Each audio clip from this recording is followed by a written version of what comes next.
confidence is not a fluke. Confidence is a choice, and it begins with your mindset.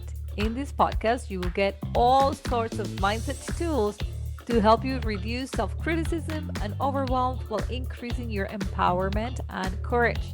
I am passionate about helping women decrease their mental drama and increase their self awareness while leaving behind all the perfectionist tendencies. We do so by empowering ourselves one episode at a time. I am Olga, your host, former therapist, life coach, blissfully an IVF mother, and this is the Journey to Happy podcast. Hey guys, welcome to another episode of the Journey to Happy podcast. I am happy to be talking about what is hurting your relationships today because let's be honest, I love love. I love relationships and I love to help my clients work through their relationships as they're just working on themselves.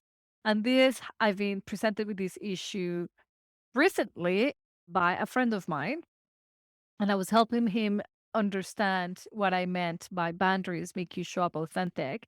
And I was highlighting for him how the problem in his marriage was lack of boundaries on his part.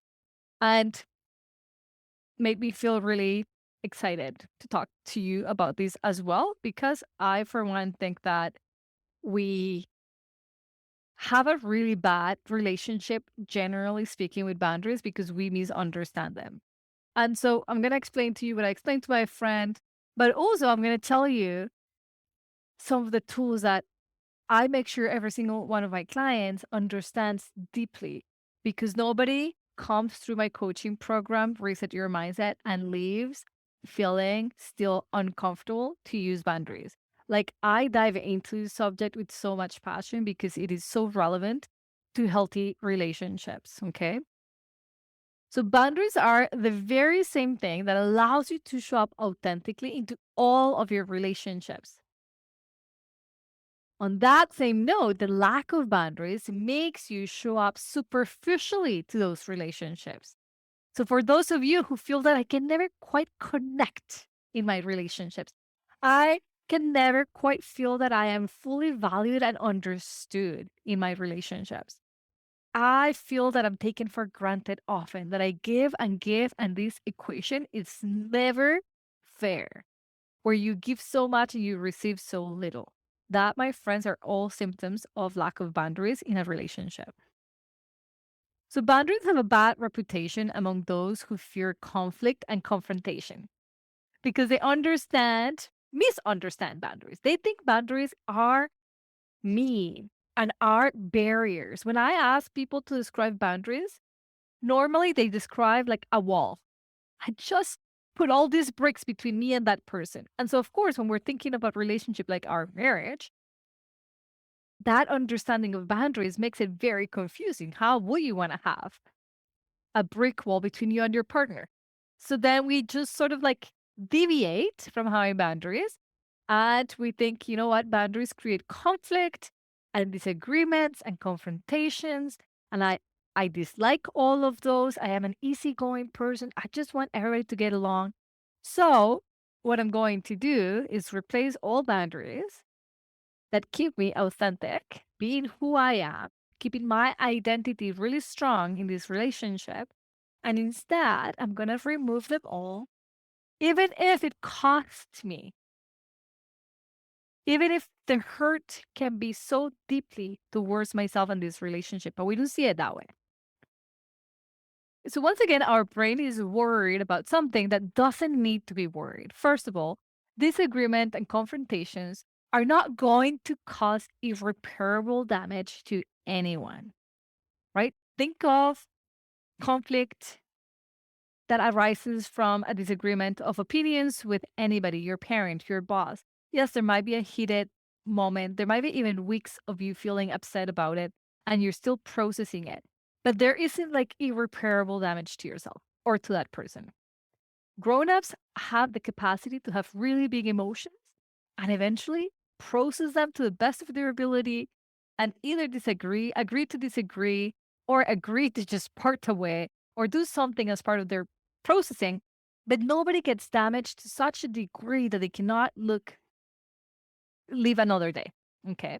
And the second part of why your brain doesn't need to worry about this idea of creating conflict or confrontation is that boundaries is not what actually creates conflict or confrontation. That's a misunderstanding.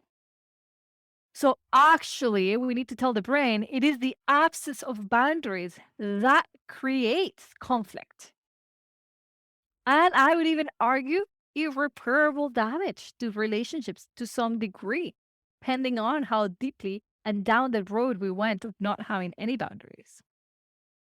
So when you're afraid of rocking the boat, like my friend was, so my friend has been in this relationship for years. And he reached out to me, asking me for advice because now he felt that perhaps this relationship was coming to an end and there was no way to look at it in any other way. So he was reaching out to me, I think, to find validation that it was time to walk away from the relationship. And he began to describe all these behaviors his partner was having that were problematic to him. And he began to narrate how unimportant he felt he was in that relationship, how much he's done, how much he's tried, and how little he's getting back, and how little presence he gives into the relationship, how diminished he feels he is in this relationship. So this is a typical case of lack of boundaries for me. When I see it, I recognize it a mile away. So when you're afraid of rocking the boat, of creating conflict, you will have a very strong tendency to place zero boundaries, not even one, zero, non existing boundaries in that relationship. You lower your expectations of what is acceptable. So, like this friend of mine has been sleeping on the couch for months because his wife said, I cannot sleep in the same space as you.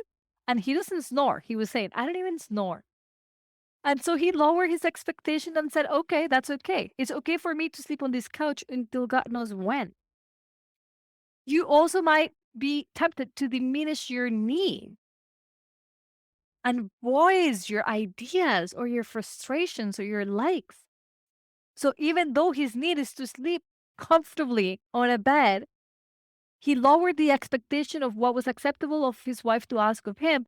And on that same breath, he diminished his needs. He stopped voicing. I don't even know that he ever did voice. Hey, I don't like this. How long is this going to last?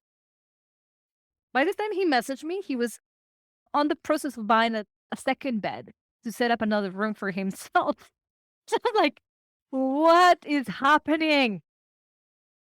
So when we don't want to rock the boat, we end up actually creating more conflict and separation because we diminish our expectations of what's acceptable. We begin to accept it all. We diminish our needs and our voice. Like that other person might never know that we didn't like it, that we're frustrated, that what we actually like is at home with, I don't know, everybody sleeping in one bed. You essentially erase your presence from the relationship. So you're there, but you aren't you. You don't recognize yourself. In fact, most people, like my friend, will come to me and say, I don't even know who I am. I have no idea who I am. So we have ignored ourselves to such degree that our identity is questionable now to ourselves. You essentially become a shadow of who you are. Like people see you, but they don't see you. You are in the relationship, but you aren't you. Your essence gone. And it is so tempting to do what my friend was doing, which was pointing the finger. But she gets so mad, I stopped saying it. I just wanted everyone to be happy under the same roof, so I moved out of the bedroom. So we begin to think and ask ourselves, what am I doing wrong here? You show up to that relationship every day. You become hypersensitive to your person's moods and needs and expressions. So all of my clients that lack boundaries are so good at saying, I know he was upset. How do you know? Well, I could tell he was stomping around the house. There were like this way of breathing really heavily. I could tell he was upset and I was trying to figure out what made him upset so that I could fix it. It's almost like it becomes your full-time job to make that person happy. And you know what's funny? You truly believe that you have God-given gifts to make people happy. And I know this started from a great place, that your idea of not wanting to rock the boat started from like a good place. Like my friend was saying, she's had such a hard time in relationships. I just wanted to be the good guy. So it starts from such a loving place. I just don't want my relationship to end. So you know what? I'm gonna make it a point that my job in life is to make this person happy because I'm God and I somehow can manipulate people's moods. And so as my friend and I were engaging in this conversation, he would message me the next morning and say, my God, she was even upset at the cats for like meowing and at the dogs for barking. And she's so confused. She doesn't know if she wants to come or go. And she's making a lot of plans without including me. And when I do talk to her, she's like, leave me alone. Why are you here? Why are you talking to me? So the more he was like reaching out for help and trying to figure this out, the less connected he was feeling to this person. And so he begins to wonder, what am I doing wrong here? Who am I? Why am I in this relationship?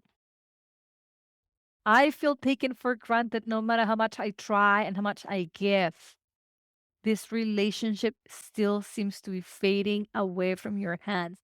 And you begin to ask, how can I control this? And if I cannot control it, then how can I be okay with what's to happen? Which inevitably our brain goes into complete separation. Hey, Olga here. And I'm here to invite you to join me in 5 days of taking you from self critical to self confident by changing the way you speak to yourself. Your inner dialogue has everything to do with your confidence, whether you have it or you don't. And it all comes back to how we perceive ourselves and to the blockages that we might have internally to finally accept and value who we are as we are now. I have a very useful strategy that has been known to help many make that shift from critical to confident. And I want to share that invitation with you. So the waiting list is now open. You can go ahead and add your name. And by being in the waiting list, you get to be the first one notified when I open for registration. Also, you get some extra perks. So head over to the show notes, sign up for the waiting list, Detox the Mind. Talk to you guys soon. As a rule, I don't let anybody of my clients get to that decision of separating without having done the work for themselves, on themselves, because we all arrive to our relationships with emotional baggage. Except that the first year, the first 2 years, 3 years, we're hypnotized by hormones. And we just see it all so perfect. And if it wasn't a year, then maybe 6 months, 2 months. We feel like anesthesia to our emotional pain. We don't feel anything. But eventually, that anesthesia wears off and you begin to feel your emotional pain. And it is so tempting to think the emotional pain is being caused by the person we're in a relationship with. When we're honest with ourselves, we know that we brought those feelings to the relationship because we had them before this person. And this was true for my friend. I know for a fact he's felt the exact same way in past relationships. So is it really the person in front of him?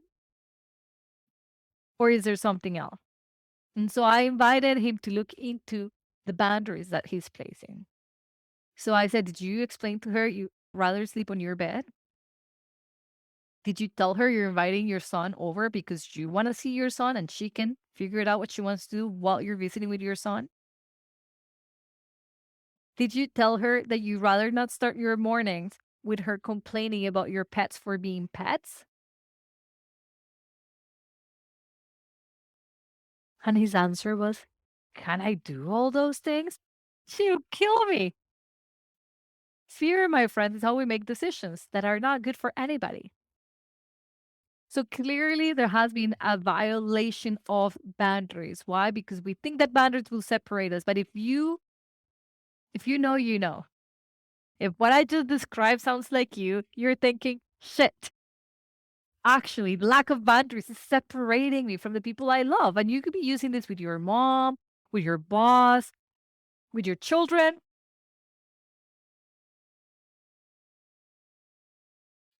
So we're back to asking yourself, what am I doing wrong here? And that's mostly of you will go out for therapy, looking for therapy, or in my case, people will come to me for life coaching, asking themselves, what am I doing wrong? If somebody can just tell me, what am I doing wrong?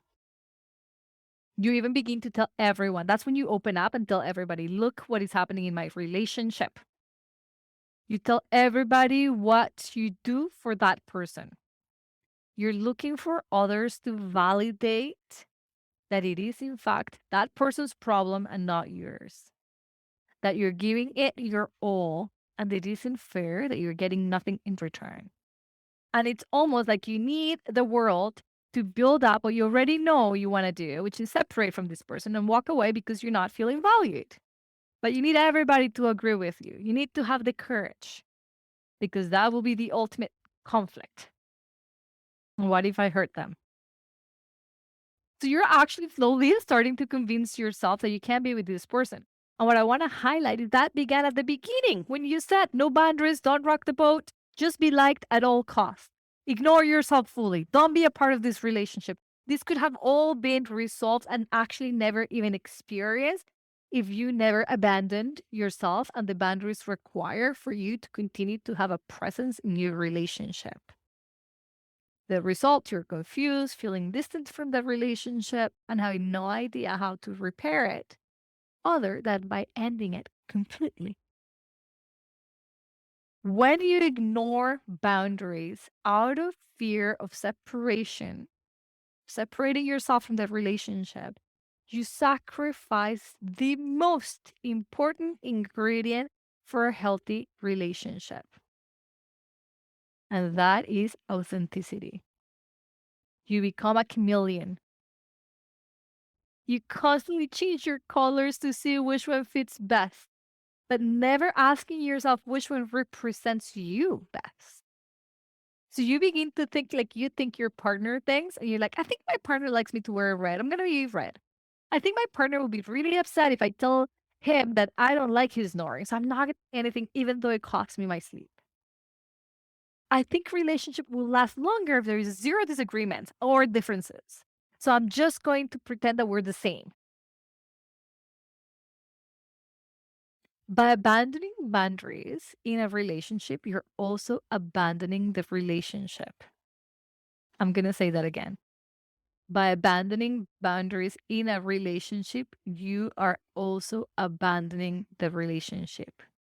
You just leave an essence of you in the relationship. But that essence of you is not enough for that other person to read you. And therefore, they can't trust you. Have you ever met somebody that you can't quite put your finger on who the fuck they are? You're like, I think that I know Olga, but I don't really know if I do. It's like I don't know if she likes drinking or not. Because I've seen her not drink when she's with these friends, but I've seen her drink a lot when he's with these other friends. And I don't really know if she likes skating or not, but she always comes when I say, come. And I don't really know, like, I don't know this person. So you don't trust them. I can tell you for a fact, if I can read a person quickly, I don't have a good feeling about this person. And probably the not good feeling I have is that they're not authentic, and I cannot stand fake people, superficial people. I like authentic people. You know, the people that you just know who they are. On a rainy day or a sunny day, you're like, that is this person. It's always the same. It's so easy to account them because you know who they are. So when you're abandoning yourself in that relationship, you're also not a source of trust. And my friends, any deep connection is based on trust. So you think you're doing yourself a favor by pleasing your partner, even though what pleases them does not please you? But in reality, you're becoming not trustworthy. This person knows I can get away with anything. And like any human would, they do. So, my friend, rather than thinking that boundaries are the enemy, get it right for once and for all and begin to understand that boundaries are, in fact, the invisible glue that keep us connected to a deep level to those we are in a relationship with. Boundaries are such a big part of healthy living and mindset work that I personally dedicated an entire module of my Reset Your Mindset program to this because everybody who passes through my reset formula will become very comfortable with the use of boundaries. But step one to even begin to understand boundaries better is to declutter your mind from all the thoughts that currently make you feel safer without boundaries. That's to me, it's crazy. But that's the ultimate your mind needs to declutter and detoxify if you think boundaries are bad. That is such a good indicator that you need to detox the mind. And by the way, I've created a 5-day bootcamp, Detox the Mind, from self critical to self confident, that will prime your mind perfectly to do this work. So you begin by detoxifying the mind and then you can actually reset it. I want to offer that my clients have improved their relationships significantly. I had a client who was divorcing, told her husband, told the family, told the children, and they worked out a friendly separation. I don't think it lasted 3 weeks. Doing this work is significantly impactful on everyone. And here's the thing for my clients who lack boundaries, they're like, but can you see my partner? Maybe they need to work with you. I'm like, you're still in denial. It's you. I need to work with you. You're here, not them. And by doing this work, you begin to restore the trust that was lost by you not showing up authentically. And here's the beautiful part. We think we're doing this for the relationship, but really the relationship we're restoring and healing is the one with ourselves. Because the part of you who thought it was better to not be yourself so that you were always liked needs healing. You need to understand that you're lovable beyond measure. You need to understand that the best gift you can give to anyone is your presence. Not just standing there, your authentic presence, who you truly, really are. Honoring you makes your presence so enjoyable and honorable to those around you. So get it right for once and for all. Head over to the show notes, sign up for Detox the Mind waiting list. You start with 5 days of life coaching with me every single day. I make sure you truly detoxify your mind from the things that don't allow you to be authentic and confident. And then, if you like it, you can sign up for 12 weeks of Reset Your Mindset also with me. And we're going to build the life that you want to be a part of, that you're going to be excited to be a part of. All right. See you next Monday. I hope this was helpful. Share it with anybody who you think needs to have a check in with themselves and their experience of boundaries. Bye for now.